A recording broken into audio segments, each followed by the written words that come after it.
Why Raheem Sterling will be a great signing for Arsenal. Today we're going to dive into the tactics, the statistics, the formations, and talk about Sterling's role in Arteta's Arsenal. But before we dive in, as someone who's greatly benefited from therapy, let's talk about the paid partner of today's video, BetterHelp. As someone who's had therapy, it's had a massive impact on my life, and I couldn't recommend it enough to everybody.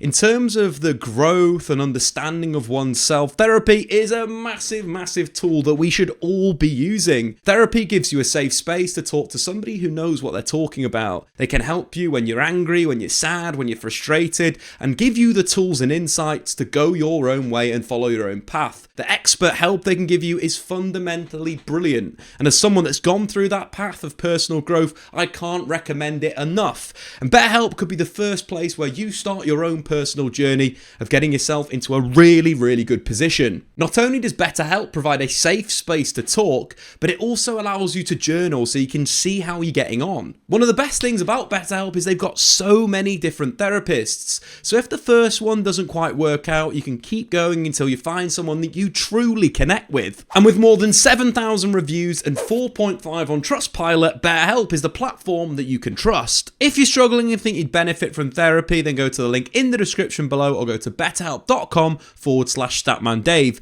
to get 10% off your first month of therapy. So why will Raheem Sterling be a great signing for Arsenal? I think if we look at it at a really basic level, there's already some positives. Number one, Sterling was a key part of Pep Guardiola's winning machine, capable of scoring big goals in big moments, but also supporting his teammates with assists and chances created. On top of that, he's very versatile, can play on the left wing as a centre forward and on the right. The right is a really interesting one, and more on this later on, but I feel that was the only position that Arsenal lacked a little bit of depth. Now Sterling can play there, it opens up a load of new tactical problems for the opponents. And finally, if you look at the deal itself, Arsenal have quite frankly mugged Chelsea off. We're talking a free loan covering 50% of his wages. That is absolutely bonkers for a player at the top of his game, is one of the best in the Premier League. This deal on the surface is brilliant. So before we dive into the data, let's have a look at Sterling as a player. He's a very versatile forward, as we mentioned, capable of playing all across the front line. But in terms of his overall characteristics, there's things that I really like. Number one, he is a goal threat. He has great attacking instincts and will frequently hit the back post for a tap-in. That was something we saw over and over again at Manchester City. City breaking down the opposite flank, maybe Kevin De Bruyne underlapping, and Sterling simply tapping the ball in. On top of that, his defensive work rate is great. He's fantastic in the press, understands his position, how he has to squeeze, how he has to go from out to in or in to out, depending on the tactical requirements, but also very good at tracking the fullback when they're making attacking movements. And finally, the biggest thing that Sterling's known for is a real extreme level of dribbling and acceleration. Those bursts of speed, similar to a little bit how Lionel Messi carries the ball, the stop-start nature. Sterling will slow you down and then speed up in an instant and beat you in the dribble. His skills are great on both the left-hand side and the right-hand side, making him very versatile when playing on the flanks. On the right-hand side, he can go wide and cross the ball, or he can cut in and score, similar with the left-hand side. But let's dive a little bit into the data, because Mikel Arteta worked with Sterling at Manchester City, and in fact, that was Sterling's best ever return in terms of goals and assists. If we look at the top 4 seasons where Sterling broke records in the Premier League for himself, 3 were when Arteta was there, and the last one was when Mikel Arteta moved and joined Arsenal, obviously in December. So the influence was there. I think when we look at Sterling before Arteta joined Manchester City, he was a very raw player that needed to be polished in terms of creating chances, but also his finishing. And Pep Guardiola spoke about Arteta's influence on Sterling in November 2017. Mikel Arteta is working many hours and days after training, specifically about the last action on the pitch, that control in the last moment to make the right movement in the final 3 or 4 meters. Raheem has wanted to stay there on the training pitch to improve, to practice, to shoot at goalkeepers. And when we look at the statistics, Sterling overperformed his expected goals in the 3 full seasons that Arteta coached him at Manchester City, compared to the other 6 seasons where Raheem Sterling actually underperformed his expected goals, showing the impact of Arteta on Sterling's performances. But I think the biggest thing that Arteta did with Sterling at Manchester City is he turned him into a creative monster, especially on that right-hand side. And if we look at the statistics again, his best season in terms of assists came when Arteta was there, 14 twice and 15 in another season. Sterling just became a bit of a better player when it came to making the right decision in the final third, either from a carrying perspective and dribbling at the opponent then creating a chance, or more importantly, what I liked about Sterling in those kind of final years, when midfielders were playing passes in behind the defence for him, simply finishing off the move with a one-touch cross into the box for the centre-forward or far-side winger to score. Sterling massively improved his decision-making under Arteta, and that is massively going to benefit Arsenal. And if Arteta can get Sterling back to his best Manchester City form, he'll have one of the best players in the Premier League. When looking at the non-penalty XA plus XG, Sterling's best season peaks ahead of any Arsenal player. Sterling has big potential in this Arsenal team, but also brings great experience. Now let's take a look at Sterling in all the roles. Left wing, centre forward, and of course on the right, that I'm quite excited about. Arsenal have got quite a lot of left wingers. You're thinking Trossard and Martinelli.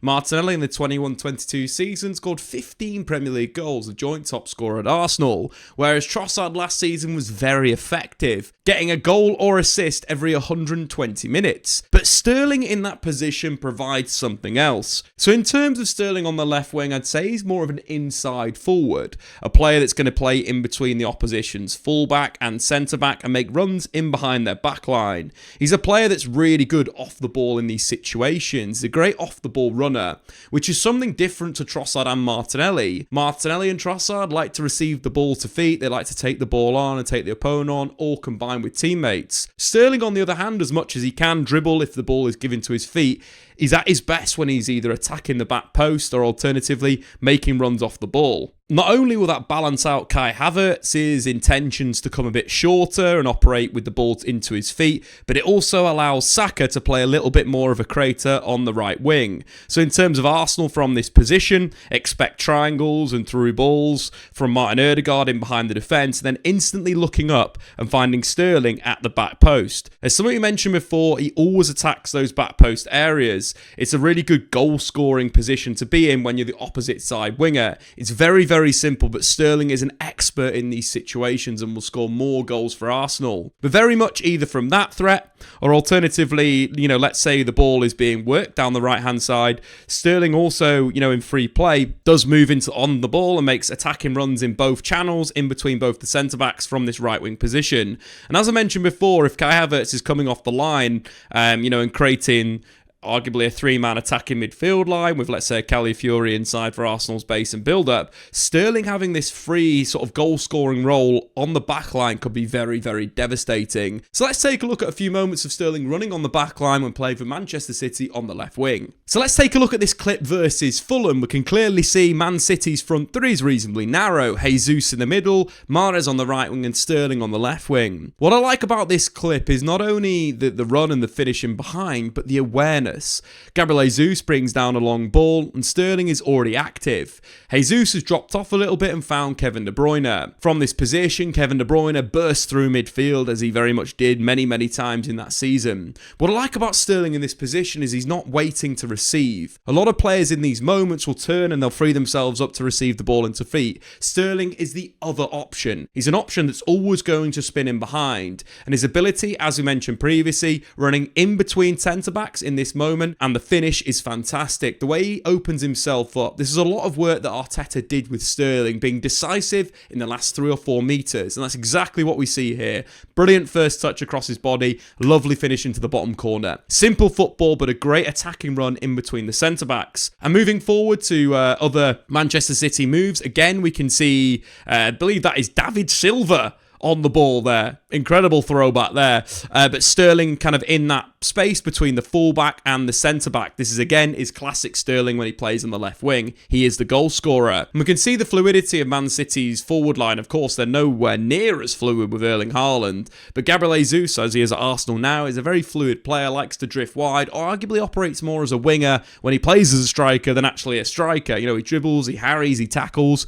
But that blend with Sterling could be really good as well. We've spoke about the Kai Havertz relationship, but I think Jesus and Sterling have played many years together, so their understanding already is going to be great. But again, from this position, Kevin De Bruyne receives. This is something that I like about Sterling. His relationship with De Bruyne was fantastic in terms of making the runs on the last line and being fed by the Belgium international. This is exactly the same relationship as we looked before Martin Ødegaard could have with Sterling. But this run's really good on the blind side of the centre-back. Again, he starts in a position between the fullback and centre-back, then moves in between the two centre-backs to make a very, very dangerous run on the blind side of the centre-back. And of course, Kevin De Bruyne is simply going to find you with a pass. And once again, first time finish into the bottom corner. Those final metres massively improve of Arteta there. But Sterling as a left winger is going to be a great asset for Arsenal. And as we spoke about previously, that threat of making runs, either in the channel between the opposite fullback and centre-back, but also those runs on the blind side.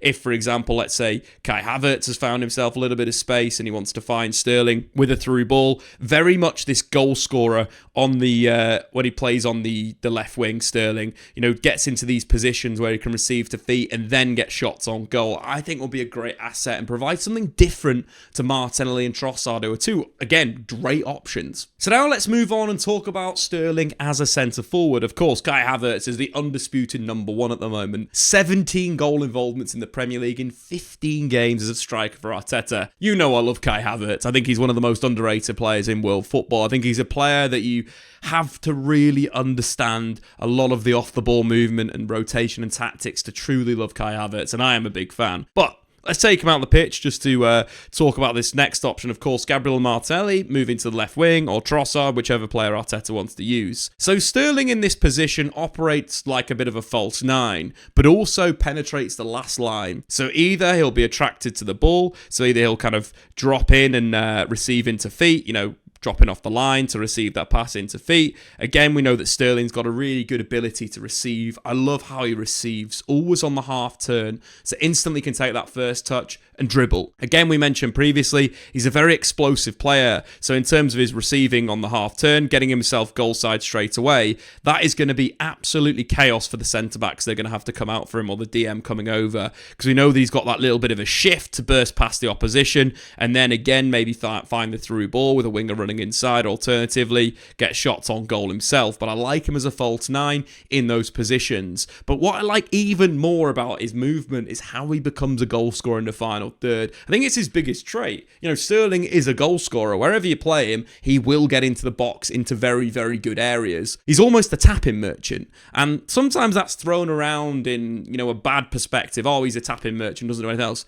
Literally, Erling Haaland's broke records in the Premier League from being a back post tapping merchant, or a back post header merchant, should I say. So it's not a bad thing. And what I like about Sterling in terms of sometimes his movement, let's say the ball is on the left-hand side, and he's attracted over to receive to feet, but the pass doesn't come and it's moved right. Sterling then will become a very, very dangerous goal scorer. And given the ability of this right-hand triangle for Arsenal to create opportunities and chances, that is going to be an asset, because Sterling can wait in the right moment and score. And actually, if you look at Sterling's goals per game, his best goals per game numbers comes when he plays as a centre forward, which again is probably quite natural. He's a good player that moves off the ball. He's a good goal scorer. Playing centrally, going to score more goals. But let's have a little look at his movement off the ball. So let's dive into Sterling's goal against Norwich City, where he was playing as a centre forward. Again, sometimes when you're doing your football analysis, it's very important to arguably ignore the ball and watch players off the ball, because his movements are very good. So Sterling starting in that nominal striking position. What you'll see him first do, again,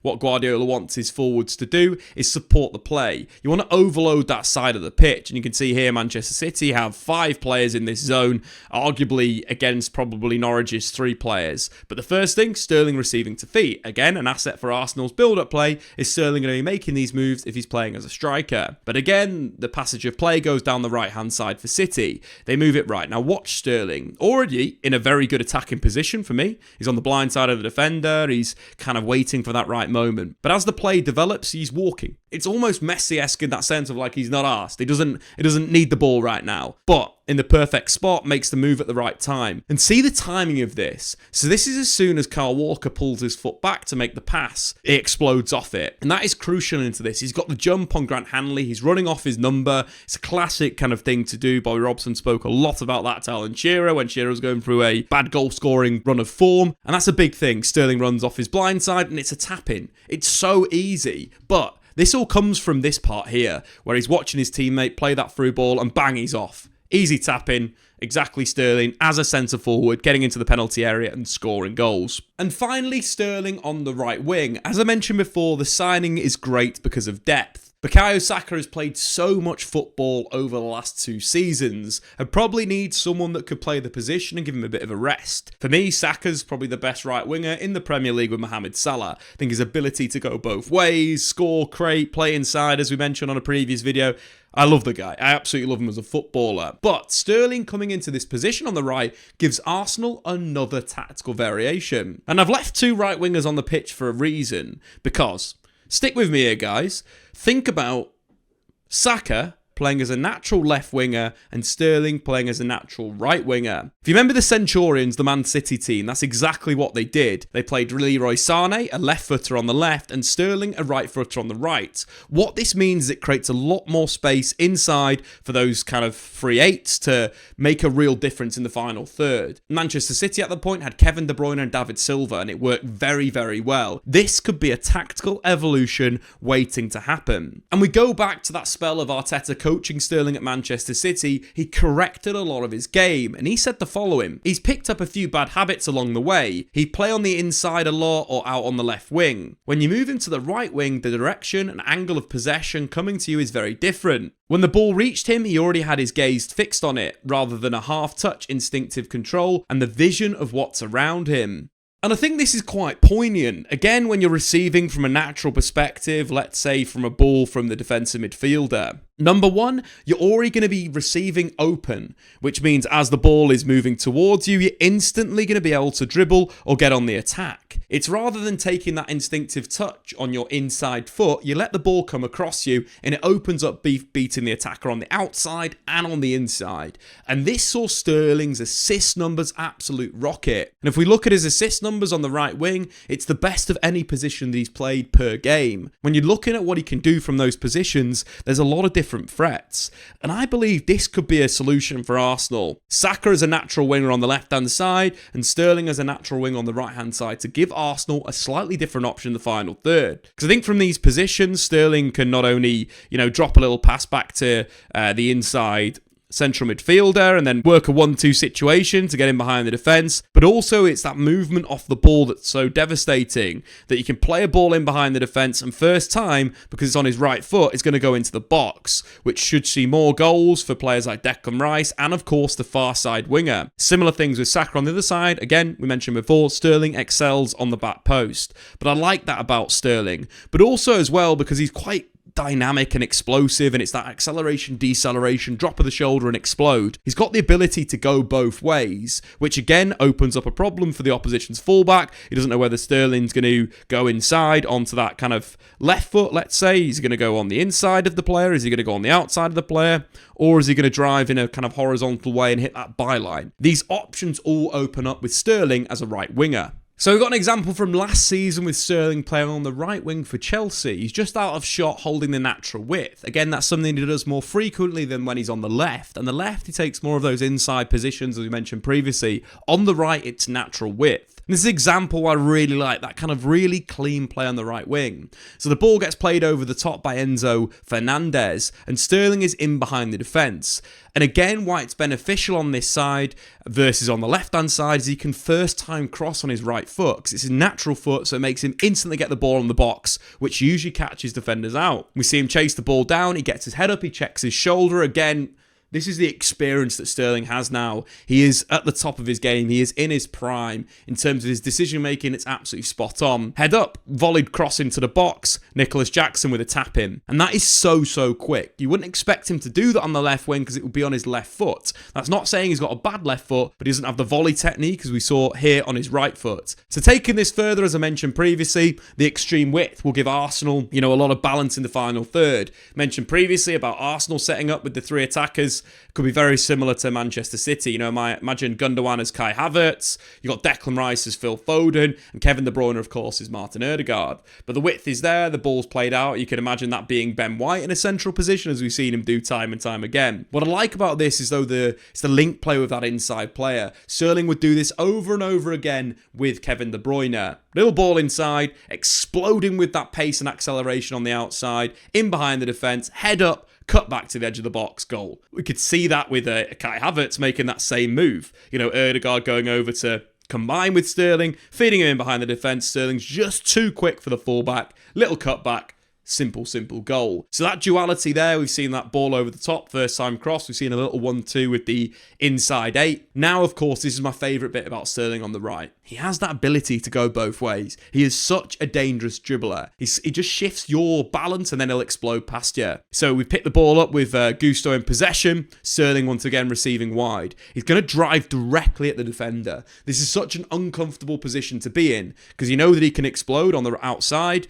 but also throws a little step over, checks on the inside of the defender, dribbles into the box and then finds the bottom corner. Brilliant right wing play. And I do think Sterling on this side gives Arsenal a lot of different options. As we mentioned there, so much good productivity in terms of goals and assists. But also if Arsenal are set up in this manner, and it could be Martinelli on this other side, being a dribbler. But thinking about Saka maybe combining with Declan Rice and then getting in behind the defence, we know that Sterling is a player that loves attacking that back post. Low crosses into the box, natural foot. Arsenal are going to score a lot of goals doing this. And I think when we look at the kind of overall overarching impact on Sterling's career, when he plays on the right-hand side, he is far more creative. His expected assist numbers shoot up 50% when he plays on the right wing versus the left wing. That's numbers that are great for Arsenal and can really allow him to be really important in certain areas. So in conclusion, Raheem Sterling is a brilliant signing for Arsenal. Number one, it's on the cheap.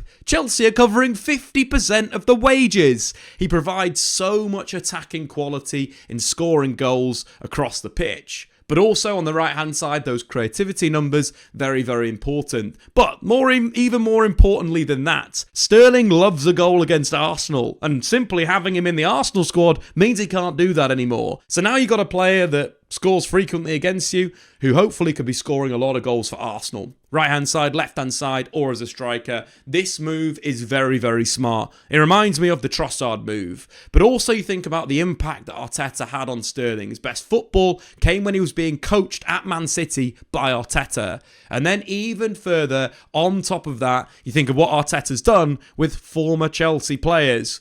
Jorginho looks like a superstar in Arsenal's midfield. Kai Havertz is one of the best strikers in the league. And Sterling very much could get up to the level of being one of the best wingers in the league. But anyway, guys, get into the comments below. Do you think Raheem Sterling will be a good signing for Arsenal? I've been Statman Dave. If you want to get involved with BetterHelp, there is a link in the description below with a discount on your first month of therapy. See you later.